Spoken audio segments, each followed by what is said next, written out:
Таңдарыңыз нұрлы болсын, құрметті көрермендер. Біз бағдарламамызды әрмен қарай жалғастырамыз. Студияда қонағымыз бар, таныс болыңыздар. Таныс болыңыздар. Геолог мәдениет үйінің қызметкері әрі әуесқой сазгер Мұратбек Тәжғұлов бүгін біздің студиямызда.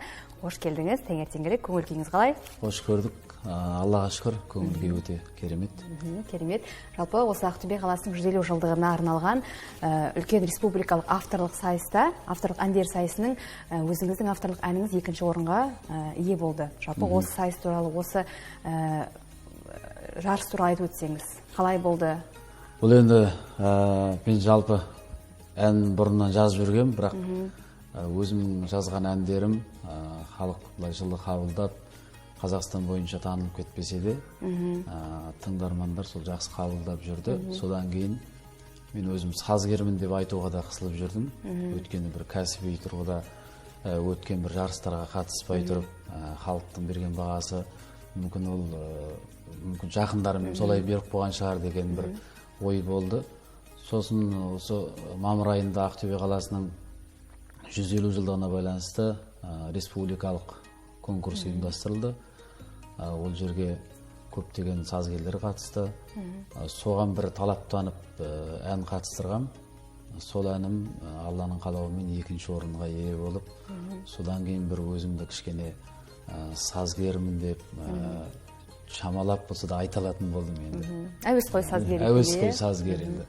Ол жерде Елена Әбдіхалықова сияқты біздің кәдімгі бұрыннан халық сүйіп тыңдап келе жатқан әндерін жоғары, өте деңгейі жоғары сазгерлер болды. Және де Ақтөбенің сазгерлері осы Тараздан, жан-жақтан қатысқан сияқты. Ал енді Мұратбек, жалпы қазір кезде көбінесе әуесқой композиторлар өздерінің бір әнін кез келген әншіге беріп, өздерінің атын шығарып жатады. Ал енді өзіңізде сондай бір ой жоқ па? Қазір енді Ақтөбеден шығып жатқан қаншама талантты әншілер бар мысалы? Иә, өте дұрыс. Жалпы шығарған әнді көпшілікке тарату, ол әрине танымал әншілердің қолында ғой. Сосын осы бір әнімді әзірге енді құпия болып тұра тұрсын, бір әнімді бір республикаға танымал әнші сұрап алды, өзі қалап. Сосын енді оның ойы бірден клипімен шығарсам ба деген ойы бар, сондықтан кішкене уақыт алуы мүмкін. Сосын екінші әнімді осы тағы бір әнші сұрап қойды. Әзірге жаңалық сол.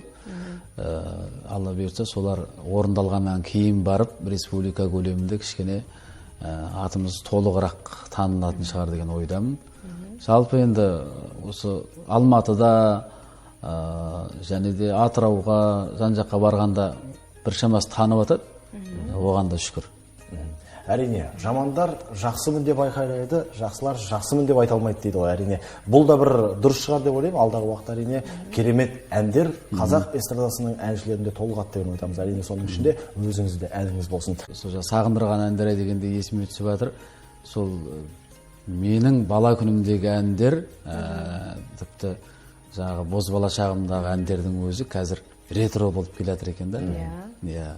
Жақсы, бәрі. Қазірде жақсы әндер бар, кейінге қалатын.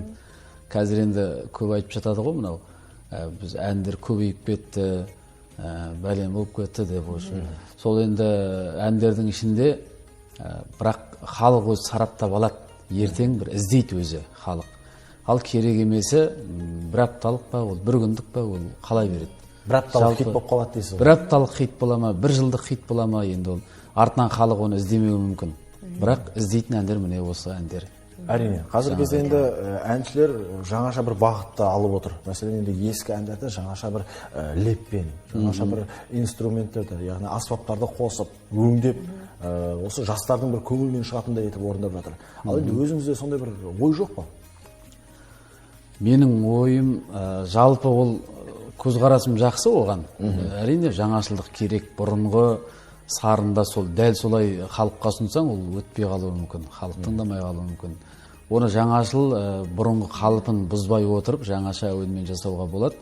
Енді менің бір әндерімнің осы кішкене танылған әндерім, жаңағы айтып отқан Ақтөбем әндері, сол бұрынғы кәдімгі терменің нақышында жалпы. Термеден алыс емес әуені. Сосын бір қазақтың баласымыз деген де әнім бар.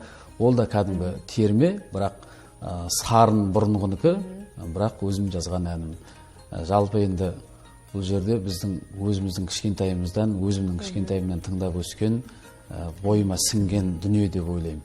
Әрине, міндетті түрде сіздің әніңізді қазір тыңдайтын боламыз. Құрметті көрермендер, күтіңіздер. Әрине, біз студиямызда керемет әнші қалатын болады.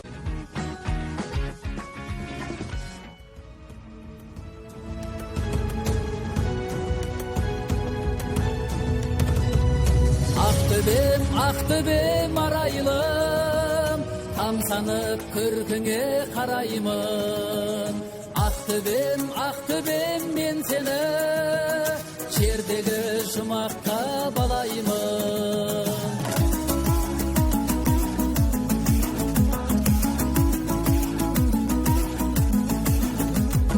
Таныстырсам байтағын, зейін қойып байқағын, байғаненге барғанда шабыттанып қайтамын. Алтын сарин ыбырай, алғаш мектеп ашқан жер, ырғыз берген байтәлім. Мұғал жарым қандағаш, қасиетін дау байқадым. Бұрын көкжар атанған жерін көріп ойылдың, еріксіз бас шайқадым. Ақтөбемді осылай әнге қосып айтамын.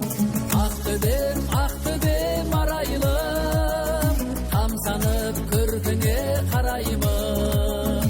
Ақтөбем, Ақтөбем мен сені жердегі жұмаққа балаймын.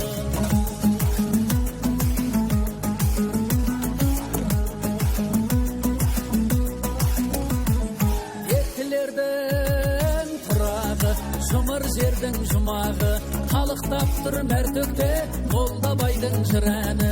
Көркін көріп алғаның, алға қарай самғадым, кетер көңіл тұманы. Қарғалыдай жерімнің сарқыраған бұлағы, темір шұбар құдықта ұлы жебек жолының ізі көшпей тұр әлі. Арайланған Ақтөбем, айтарым саған көп әлі. Ақтөбем, Ақтөбем арайлым, тамсанып көркіңе қараймын. Ақтөбем, Ақтөбем мен сені жердегі жұмаққа балаймын.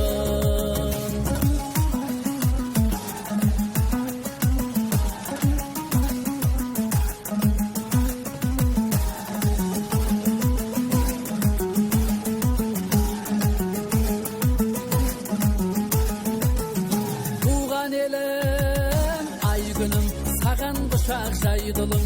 Қазық қақсан кен шығар хром тауым байлығым. Қайсарлықты ту еткен, талай тұлға күлеткен, қобда менің айбыным. Атын алған тектінің әйтекедей әйгілім. Суы тәнді емдеген, әні жанды тербеген, шалқарым жыр айдыным. Құтты мекен Ақтөбем, мақтануға сай бүгін. Ақтөбем, Ақтөбем арайлым, тамсанып көркіңе қараймын. Ақтөбем, Ақтөбем мен сені жердегі жұмаққа балаймын. Ақтөбем, Ақтөбем арайлым, тамсанып көркіңе қараймын. Ақтөбем, Ақтөбем мен сені жердегі жұмаққа балаймын.